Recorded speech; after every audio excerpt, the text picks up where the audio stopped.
How old were you when you realized you were the son of a president? I don't think anyone's ever asked me that before.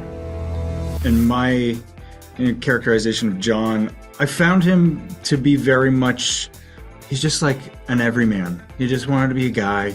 And I felt that that was a very easy thing for me to lean into because that's also who I want to be.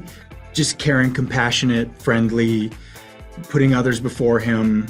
Being a Kennedy, I assume, would be, living a life in service of others. And that's essentially what I portrayed him as, but doing it in his own way. I think in terms of how Carolyn was portrayed in the media in the 90s, it was the height of tabloid culture. And looking back at some of the headlines and some of the articles that were written about Carolyn and John as a couple were so misogynistic. So dated. I still saw familiarity. I felt familiarity when I looked at them of, how people still talk of people today.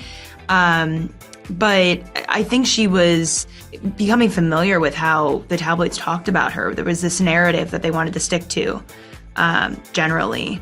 And this characterization of her that I've just found so, couldn't be further from the woman that I came to know through my research and then in embodying her and the scripts that, this sort of beautiful canvas that we were given to, sort of this beautiful jumping off point of these characters that just felt so nuanced even on the page and very human.